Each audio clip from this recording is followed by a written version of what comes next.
രാവിലെ തന്നെ വീട്ടുകാരെല്ലാവരും കൂടെ ചേർന്ന് മുറ്റത്ത് പൂക്കളം ഒരുക്കിക്കൊണ്ടിരിക്കുകയാണ്. സ്റ്റോർ റൂമിൽ പൂ വന്ന ഉടനെ തന്നെ അനീഷ് എല്ലാവരോടും വിളിച്ചു പറഞ്ഞു, ക്യാപ്റ്റൻ പൂ വന്നിട്ടുണ്ടോ എന്ന് പറഞ്ഞു.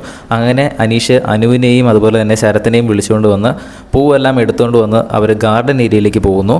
ഗാർഡൻ ഏരിയയിൽ ചെന്ന് കഴിഞ്ഞപ്പോൾ ബിഗ് ബോസ് പറഞ്ഞൊരു മാർക്കിൻ്റെ അവിടെ അവർ അത്തപ്പൂക്കളം ഇട്ടുകൊണ്ടിരിക്കുകയാണ് ഇപ്പോൾ എല്ലാവരും കൂടെ ചേർന്ന്. അപ്പോൾ ഇപ്പോൾ നിലവിൽ ക്യാപ്റ്റൻ നിവിനാണല്ലോ, കൈമാറ്റം ചെയ്തിട്ടില്ലെങ്കിലും ക്യാപ്റ്റനായിട്ടാണ് നിവിൻ ഇപ്പോൾ അവിടെ നിൽക്കുന്നതും എല്ലാം അത്തപ്പൂക്കളം ഇടാൻ പറഞ്ഞു കൊടുക്കുന്നതും. അങ്ങനെ അനീഷാണ് കളം വരയ്ക്കുന്നത്. അനീഷ് കളം വരയ്ക്കുന്നത് കണ്ടിട്ട് നിവിൻ പറയുന്നുണ്ട്, ഓ അനീഷേട്ടൻ ഇത്രയും കഴിവുണ്ടായിരുന്നു, നിങ്ങൾ ഇത്രയും വലിയൊരു കലാകാരനാണെന്ന് എനിക്ക് അറിയത്തില്ലായിരുന്നു എന്നൊക്കെ പറയുന്നു. അങ്ങനെ അനീഷേട്ടനുണ്ട് മൊത്തത്തിൽ അവിടെ ഇവിടെ ഇന്ന പൂ ഇടണം എന്നൊക്കെ പറഞ്ഞുകൊണ്ടിരിക്കുന്നത്. എല്ലാവരും ചെയ്യുന്നുണ്ട്. അങ്ങനെ എല്ലാവരും കൂടെ ഒരുമിച്ചിരുന്ന് അവിടെ അത്തപ്പൂക്കളം ഇട്ടുകൊണ്ടിരിക്കുകയാണ്. പലതരം പൂവുണ്ട്. ഇന്ന് വീട്ടിലേക്ക് ഒരു ഗസ്റ്റ് വരുന്നുണ്ടല്ലോ, രമ്യ നമ്പീശനും അതുപോലെ തന്നെ വേറൊരു ഗായകനും.